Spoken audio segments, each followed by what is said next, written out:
Lovely to be here at what is such a special event, isn't it? At this very, very special club, full of tradition. I mean, you think of county cricket, inevitably, I'm afraid, top of the list, well, after Leicestershire, does come Middlesex. It's inevitable. The headquarters and everything else, it just is. And it's lovely to see so many of you here sharing so many happy memories, all the old players. I wish I had some happy memories to share of playing against Middlesex. But I don't. It should have been. I mean, all the characters who I've got to know so well since, my old friend Tuffers, dear old Gus Fraser. One man spoilt it. One man wrecked any fun that there might have been out of playing against Middlesex for everybody, but particularly those proudly associated with the cowardly fraternity in county cricket. I've seen him already this evening, for the first time in some years, and that chill went down my spine. You know who it is. It's Wayne Daniel.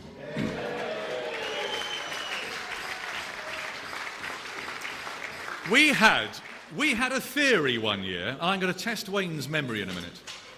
Peter Willey announced, as we arrived at Lord's for our championship match, "I've got an idea, lads," he said, "and we're going to do it." He said, "I'm fed up of being bounced by Wayne Daniel all the time. I've got a plan. We're going to get in first. Whoever's bowling, when Wayne Daniel comes out to bat, you let him have it, you stick it up his nose, because we're going to get it anyway." And there was a kind of a broad consensus of agreement to this, or murmuring, especially amongst the batsmen. Now, I knew I had a certain amount of sympathy with Peter, because the previous year, and if you deny this, Wayne, I'm going to be very cross with you, I actually chose to go to one of Wayne's benefit evenings while we were playing Middlesex, and I made sure that he saw me put £2 in the raffle. And he still bounced the shit out of me the next day. So we said, yeah, okay, Will, it's a good idea. We're going to get stuck in and get it up him. Middlesex batted first, and after some time, Daniel appeared at the crease. I was bowling. And it's one of those moments that I really honestly hoped that everyone had forgotten about that conversation. There's no way I could ever bring myself to bowl Wayne Daniel a bouncer. I mean, that is sighing a suicide note. That is curtains, it is the end. And so Wayne took guard, never really took that long, and he looked around, and sort of apologetically, "Hi Wayne." And I just started to run in when Peter Willey in the gully said, "Hey, hang on a minute. He said, "Agnew, don't forget, we had the agreement. You're going to bounce him first ball." So I stopped, returned to my mark, and thought, well, what do you do? Are you a complete coward and say, well, actually, I went for the double bluff and bowled him a nice half volley? Or do you go with your mates and do you stick it up him? Well, I sort of went between two stools, really. And Gat will say, we always bowl like this anyway. I bowled him what I thought was quite a friendly bouncer. It was kind of a footholds job, you know. And it went in quite hard, but then sort of lobbed up a bit. But of course, Wayne had been tipped off. And he played this astonishing shot. He actually was the designer of the helicopter shot. It was a pirouette, but of mighty force. And he connected with the ball. And this is absolutely true. Wayne, you must have been the best shot you've ever played, wasn't it? This ball went like a missile off the middle of the bat for 6 into the scoreboard in the old grandstand over point, over deep point. He went, and it went. Things were flying out of the score box. The old scorers are giving this. It was a disaster. Got him out next ball though. But all I remember as we gathered, and I think someone said, well done, Agos, that was terrific, you know. What a prat. And you heard this noise in the dressing rooms as Wayne returned. It was the unmistakable sound of a bat flying across a dressing room and making solid contact with the wall. We batted, and I remember going out to bat.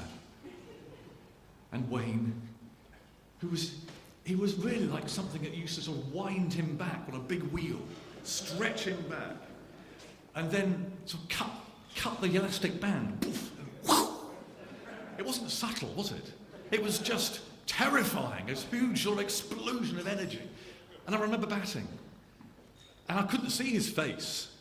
It was just knees. His knees were up here.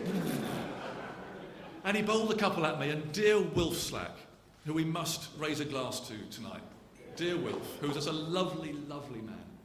He was there at short leg. Well, he started at short leg. After 3 balls, he was comfortably saving a single past the square leg umpire. He looked at me, and he said, Aggie, he said, don't worry, mate. He said, he can only bowl one at a time. And it was such a kind thing to say, such kind, heartfelt advice, but totally useless. Anyway, I don't see him very often, but he's a lovely, lovely man. He never was the ball in his hand. And our first guest tonight, we're going to have lots of people up here to talk to me. It is the great Wayne Daniel, ladies and gentlemen.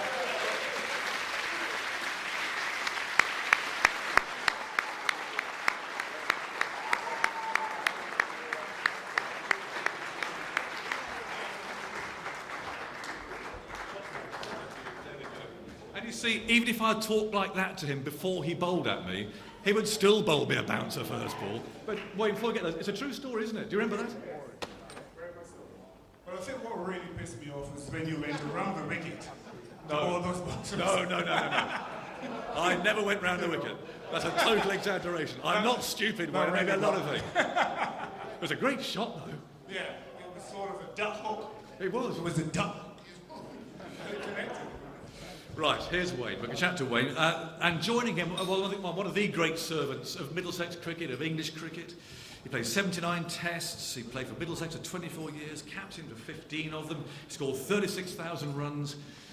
How many hundreds? 94. A couple against us, I suspect. It's Mike Gatting, ladies and gentlemen. Of course.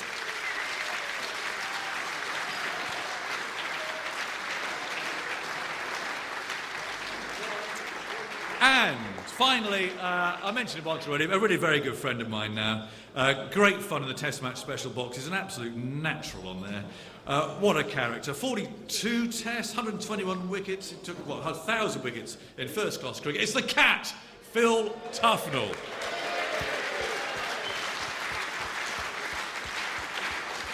Come on, Tuffers.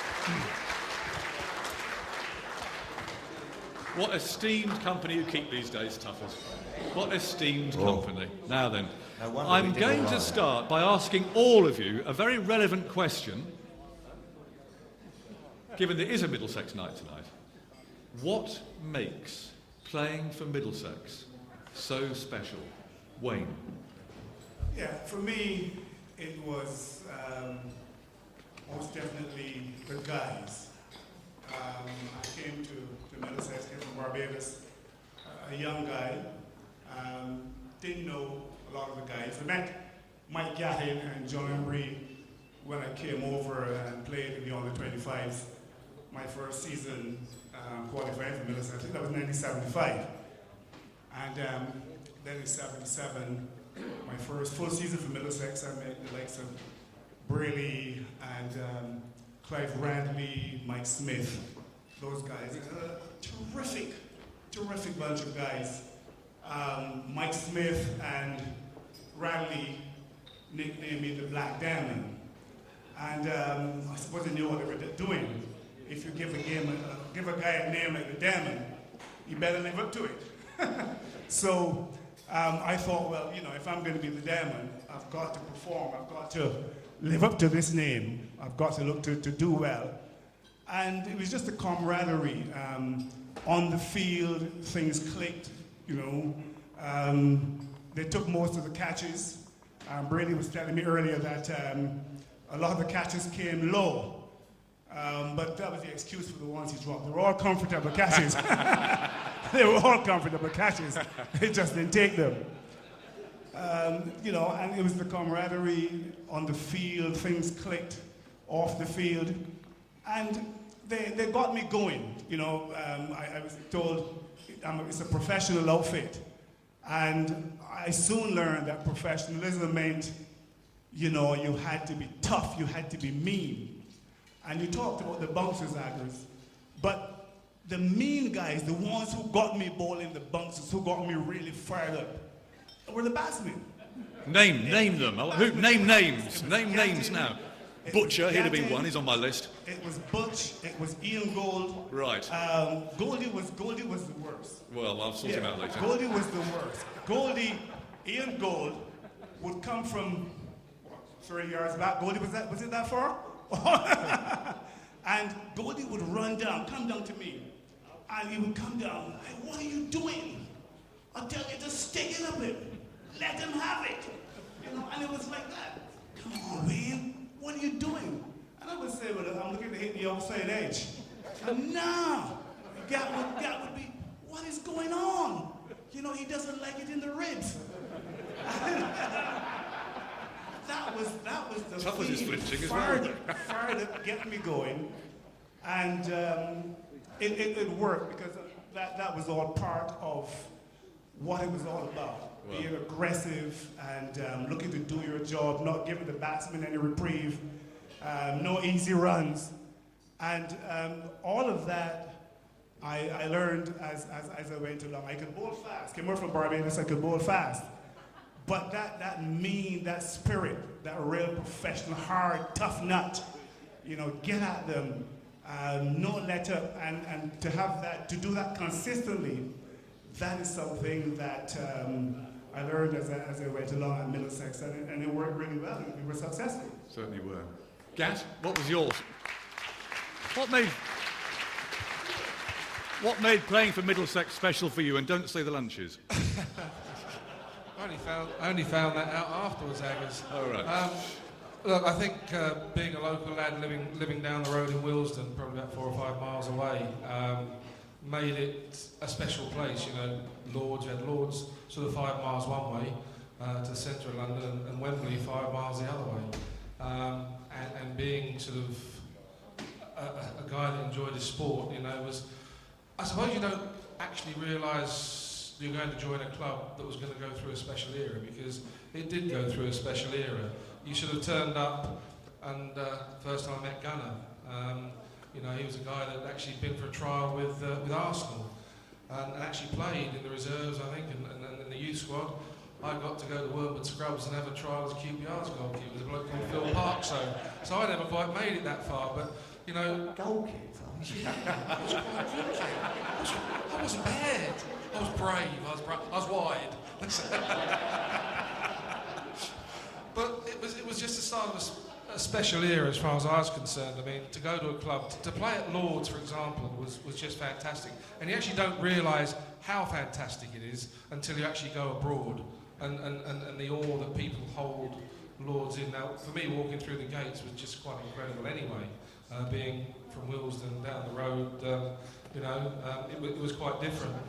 But then to turn up, and Middlesex was just starting to play well. Breers had come in and managed to get something going. We've got the 2 one-day finals in 1975. I just played against Wayne in an under-19 match, and we'd seen Wayne for the first time. Then all of a sudden, you know, you play with a lot of other. I mean, there's a guy called Eugene Blades that played. We had Nigel Ross, Martin Vernon. There are lots of talent. Tim Lamb. You know, lots of talented sort of cricketers that just sort of coming through, and it was fun because, you know, they all wanted to do well. And Don Bennett was one of the guys who I think certainly made it for us, because he was a professional sportsman. I mean, Wayne talks about meanness and toughness and being hard. If you did something well and Don said, well done, you know, something meant it.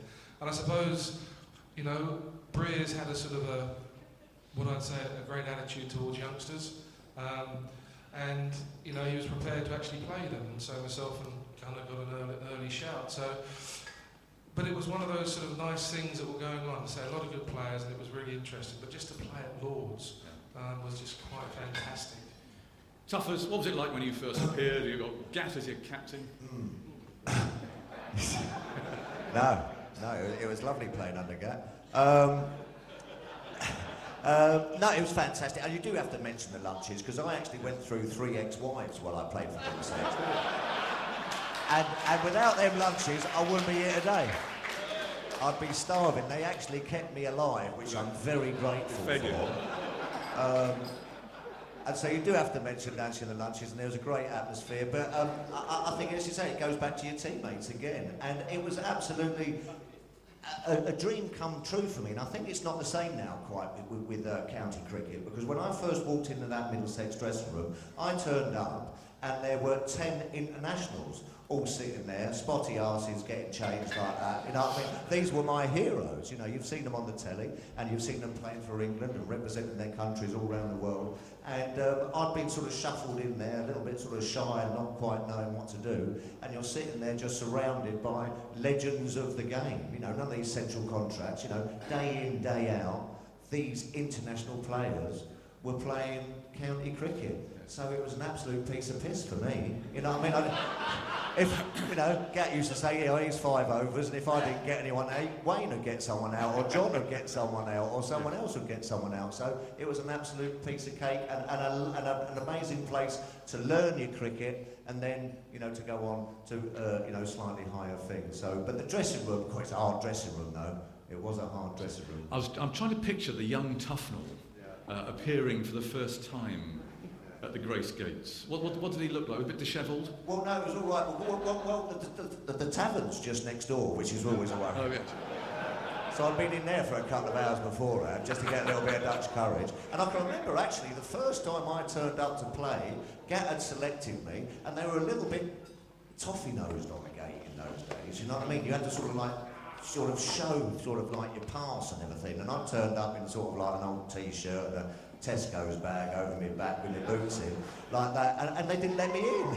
They didn't let me in. They said, you're not coming in, who are you? And I said, well, can you phone up Mr. Gatting, the captain, and, you know, I'm actually playing today. And so they had to phone up, and Gat said, yeah, let him in. He's bowling left-arm spin for us this morning, you know what I mean? So thankfully, they let us in. Did Tuffers drive you completely mad, Gat?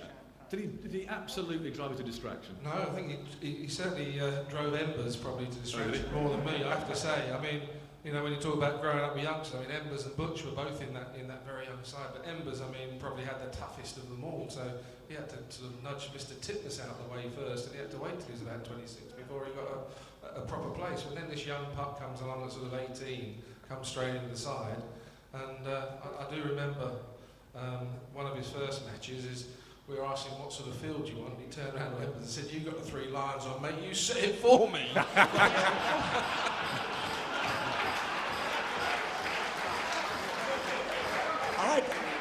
I didn't know what a forward short leg was. It's very respectful, Tuffers, actually. If it was for Agnew, you're right, you'd have been at square legs.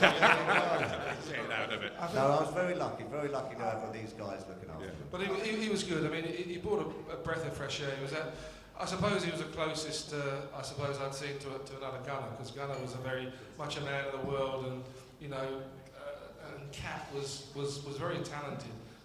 Yeah, and he was frustrating, very frustrating. Must ask you, Wayne, because there was so much competition amongst those amazing West Indies fast bowlers of your time. You played very young. I'm watching this on YouTube today, completely different run-up and things. I mean, you really changed that, didn't you? How much was Middlesex a sort of a real drive for you to try and break into that West Indies side? Was that important? Yeah, Middlesex was a great help and a great inspiration. Don Bennett, late Don Bennett, Don never tried to change me in any way, my style, my bowling. He just tried to encourage me, go there, do your best. And for me, he was a really good coach, because he didn't try to do too much. He just tried to encourage me, you know, keep bowling fast, try to correct your little mistakes where you're going wrong or what you're doing wrong. But he was always there patting me on the back and saying, look, you know, you keep going, you can do it. and gave me that confidence. And playing for Middlesex, I was taking wickets. In fact, after I finished the tour here in '76, the West Indies tour, my last game at the Oval, I got injured. And I went home, went back to Barbados, and I was bowling quick. I was still bowling quick, really quick, but I could only bowl quick for about 2 overs, and the bat would go. That's long enough, Wayne, in my experience. The bat would go out. And then I came to Middlesex in '77. I missed the tour against Pakistan, and Pakistan came to the West Indies. I came back to Middlesex, and that '77 was going to be my first season for Middlesex. And saw the Middlesex doctor, and he said, look, you're going to be okay, the back is going to be all right. I started playing for Middlesex, and started taking wickets, and was being encouraged by the guys, you know. I think in the early days, too, was looked after by brailers, didn't give me too much work. And, you know, things were going nicely. So that kept me going. But I think, unfortunately for me, that at that time, the '77, '78 period, when I was bowling really quick, my confidence was high. I couldn't get into the West Indies team at that time because Joe Garner and Colin Croft came into the team, along with Andy Roberts and Michael Holding, and they were doing well, so I couldn't get back into the team that '77, '78, '79 period. And that's when I was taking a lot of wickets for Middlesex and bowling really quick. So, you know, that time I messed up. So Middlesex kept me going and kept me sane because, you know, if I weren't playing that kind of cricket at that time, I probably would have gone mad.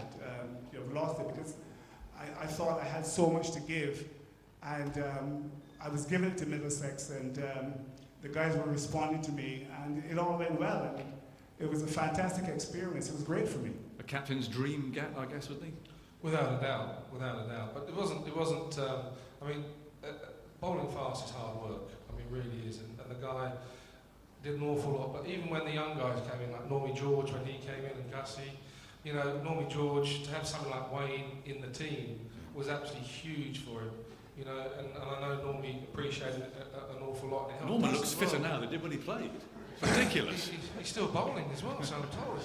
Well, but you know, to have somebody of this quality for 10 years, just to play for our side was just enormous angers, and I know that lots of people were in awe of him and that, but he was tremendous. He was a diamond.